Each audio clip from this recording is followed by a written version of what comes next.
Hello, I am Father Peter Lourdes, a Salesian of Don Bosco, belonging to Calcutta province.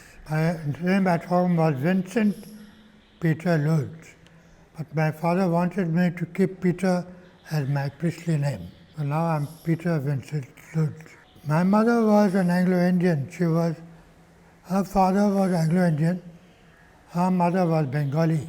By some reason or other, married a Tamilian from Pondicherry by the name of Joseph David Lourdes.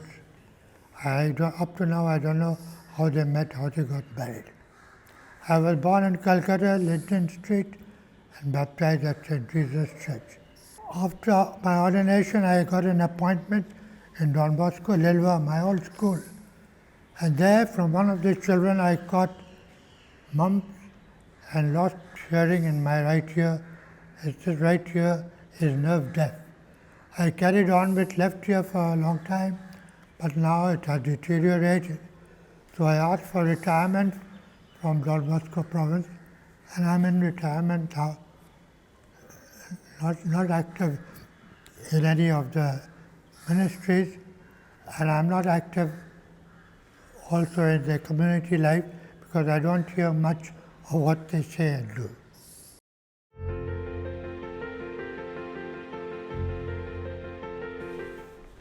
My training has been in psychology. I got a diploma from Rome and I got a doctorate from America and then a master's from San Francisco in America again. So that's been my life. And I've done a lot of counseling, mostly in my past with clergy, priests, sisters, religious.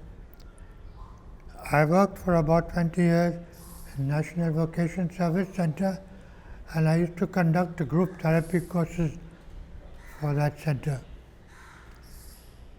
And so most of my clients were within the church setting.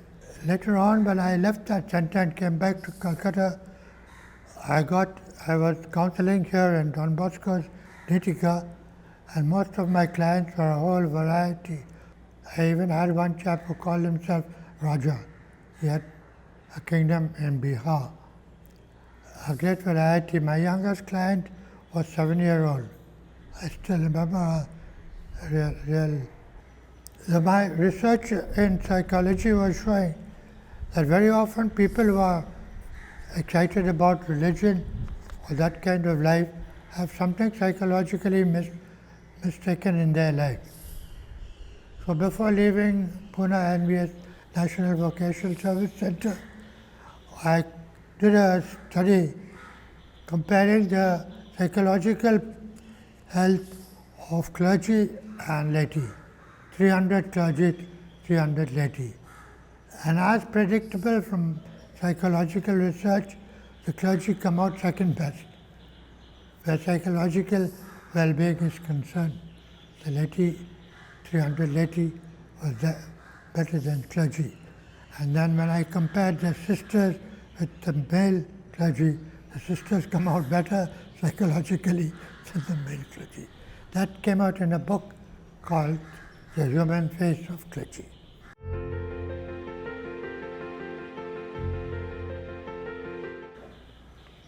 To tell you frankly, I have never felt myself old, though I'm 95 now. For some reason, you don't feel my age. I don't know whether that's wise or not, but I don't.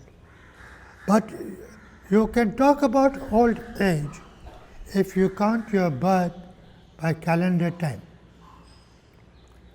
But if you count your birth by turning points in your life, you don't have an old age.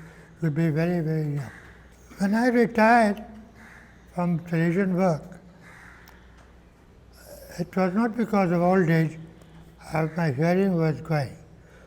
So the provincial secretary was printing a directory of all of us. You had to put our names and what work we were doing in the province. So I told him, you put retirement ministry. He said, there's no such name. I said, coming to terms with retirement and old age is a spirituality. You need time to develop that. So that's my work and contribution to the congregation. I continue still with some counseling, but as my hearing deteriorated, I left that, and now I'm doing retirement ministry, trying to find the meaning, age, and no more action and contemplation.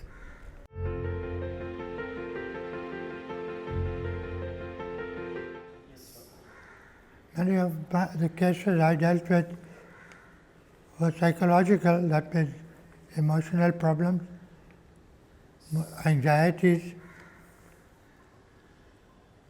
a lot of cases of anxiety, neurotic anxiety.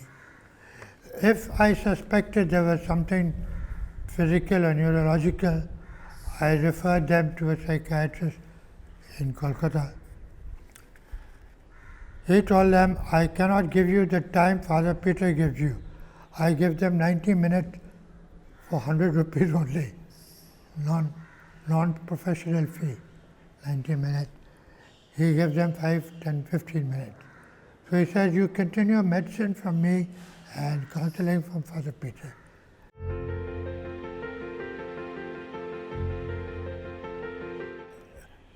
As far as ecology is concerned, I'm not an expert. I've done my own readings here and there for a long time. But after I was discharged from hospital from COVID, I came to this room and this balcony. And outside I found this jungle, mango trees, coconut trees, all sorts of things. A little jungle. And for me this was heaven. As soon as I saw it, I remembered the words of Thomas Merton in a book called Seeds of Contemplation. He says the whole of creation is an incarnation of an idea in the mind of God. And those words came back to me as I saw them. I don't see them anymore as trees, I see them as living creatures. I call this mango tree Ma Mango, the other one there, Barima. The coconut tree is her sons, the other tree is her daughters. This is the Baipos, the in-laws, those are the neighbors. Every morning after Mass I come here, I look at them and ask them, where is your Creator? He must be somewhere hanging around there. And then I sing to them, in you we live and move and have our being, of His fullness we all have received. Then I invite them, join me and sing together to God directly. In you we live and move and have our being, of His fullness we all have received. Every morning just I pray to them, and I sit for a while looking at all of them. And I tell them, you share the isness of God. Where is it? Of His isness we all have received. And they have done a lot of good to my health. Sitting in front of them, I have improved a great deal. Sitting in front of them. So I told the nurse to put a chair right in the beginning. And I told her, this is my refreshment corner. I rest on that easy chair, door open, and I told her, jungle ka hawa, पंखा का हवा से अच्छा है. The breath of the jungle is better than that of the electric fan. It's doing something to me. I don't know what. I talked to it. And as I talked to it, I came across these words from the fourth Eucharistic prayer. Partial quote. The words say that we may enter into heavenly inheritance, and there, with the whole of creation, free from the corruption of sin and death, may we glorify you. The fourth Eucharistic prayer is saying, they are marked out for salvation like me. They are no more matter. They are spirit having material experiences as Karl Rahner, not Karl Rahner, but Teilhard de Chardin said. We are all spiritual beings first, having material experiences, including them.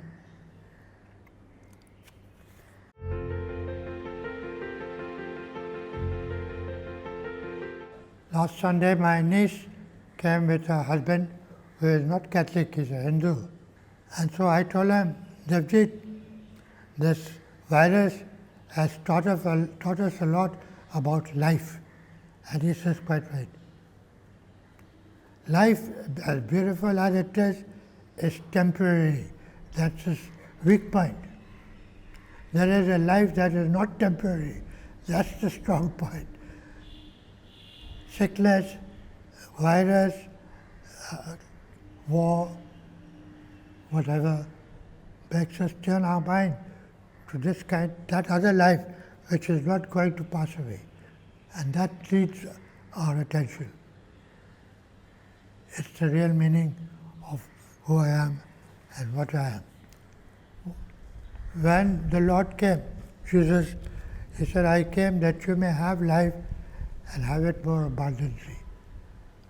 And that's not temporary life, but eternal life. Life after. And what kind of life is that? He said, more abundantly. And before his passion, he spoke of a life, this is my body, this is my blood. And we are going to be partakers of that. Then he said, I am going to prepare something for you. When it is ready, I will come to take you where I am, so that you may enjoy what I have prepared. What is that like? Then he said, we are called to share in the resurrected life. What kind of life is that? And then he said, I have prayed that you may become one as I and the Father are one. That is to say, the isness of God. I am because God is. These trees are because they have received the fullness of God's isness. And he says, these are the kinds of more abundant life waiting for you, and they are not perishable. So then why spend time, over time, for a life that's not perpetual but temporary? Live a life that matters.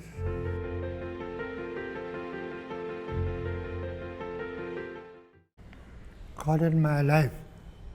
I was born and baptized a Catholic, but my mother was a Protestant. I don't know when she converted, maybe before marriage. She became a hard-boiled Catholic. She told me not to play with Protestants. Well, twice in my life, I had a period of atheism. I found it hard to prove that there was a God. Once during theology, studying in Maulai, and once during my first years in Rome, studying psychology. I tried to read the great French giants, Jean Guattard and Maritain, but I couldn't get anywhere. Except that, although I couldn't prove that there was a God, my gut was saying there is something. I could not fight my gut. My gut reaction was pro the existence of God. Gradually the existence of God came back. But I was greatly devoted to Jesus Christ and to the Sacred Heart. I did a lot of work for Sacred Heart. During my theology years, I was in charge of promoting that devotion. Our chapel was called Sacred Heart Church. The leaflet was run by me alone. And I was very much devoted to Sacred Heart. But then I found later on, Sacred Heart passed me on to God. And I was focused on God as a presence. Wherever I would go, I would feel this God as a presence. Later on, this God became isness, being, God as being.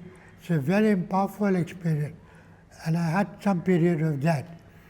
When I was studying comparative mysticism in America, I asked the professor, famous Richard Woods, what's the place of Jesus in the mystical experience? He said many mystics at some time passed from Jesus to God, to the presence or existence of God. This is one of our big problems in the study of mysticism. And I went like that to God. I am more attached to God than to Jesus now. Not against Jesus, but more attached.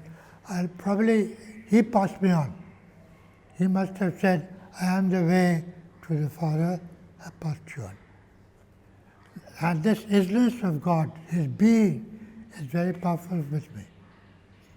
God's being, I am sharing in that, you are sharing in that, they are sharing in that. Because God is, we are. If He stops ising, we'll disappear. When Moses asked him who you are at the burning bush, I am. When the Jews said, Jesus, you're not even 40, you're talking about Abraham. Before Abraham was, I am. My amness is the real thing. And that's where I am with God. His amness is isness, which He has shared with everything. That's why I tell Him of His fullness. Sometimes I tell Him of His isness, you all have received.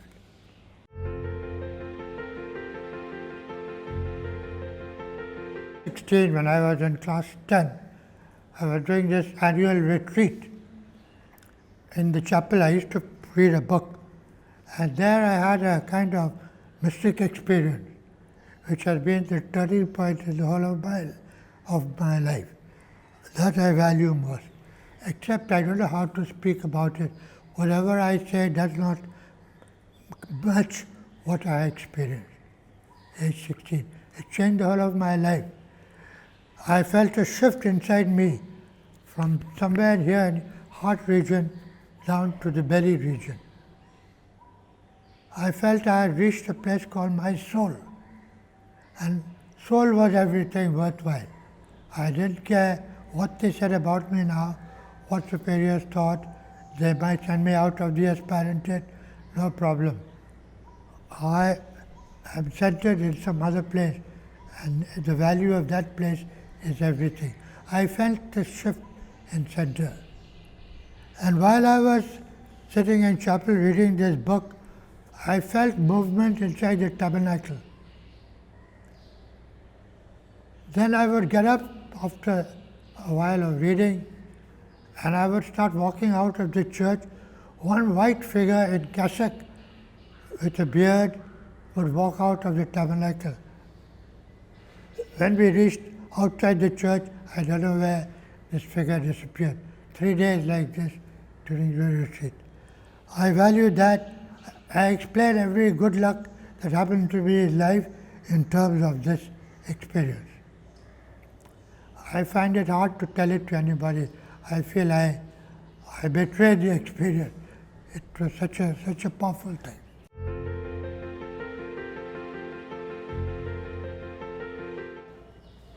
I did 2.5 years in Lilwa, a boarding school, and they were the happiest years of my Salesian life. 24 hours with the children, except lunch and meals, one of the senior fathers would take over.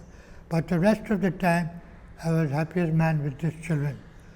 One day I passed through the parlor of the school, and visiting Sunday, one parent of one of the children was sitting there, elderly man. And he saw me and said, "Brother, you look a very happy man." I said, "Yes, I am very happy.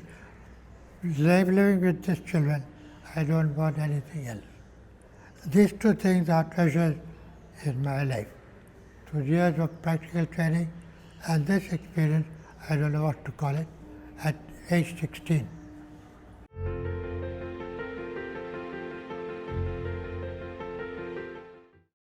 Pandemic, I didn't look much into it, didn't reflect much on pandemic. I was part of the story, victim. I didn't, but last Sunday, as I told you, I told this man, is my niece's husband, Devjit, it makes you think about life, and he's just quite right. He's quite a rich man, well placed, but he's thinking about life, that life that doesn't last. Anything can take it anytime. A life which lasts, how about some focus on that? So I thought of the pandemic in this sense of life and death. But most of the other stuff I didn't see much. I didn't look in much into that. I read a whole issue of a magazine which you get here in the house from Kerala. The month, what is it called? I forget now. One whole issue was about this pandemic. Where did it come from? China or where? Thoroughly researched. But all this about vaccines and all that, I didn't look much. I have had no fear of the vaccine. During my time in hospital, I don't remember any symptom, any pain, any trouble. They used to give me medicine at night, so I was fast asleep. I don't know what they did. I had a peaceful time in hospital in the treatment. When he told me you are discharged, I was surprised. So I can't help you about pandemic. But I thought about life and death, and I thought about the life that doesn't fade. That is the only one worth cultivating. Otherwise you make a fool of yourself. Life makes a fool of us. No matter what castles you build in the air, one that everything is gone.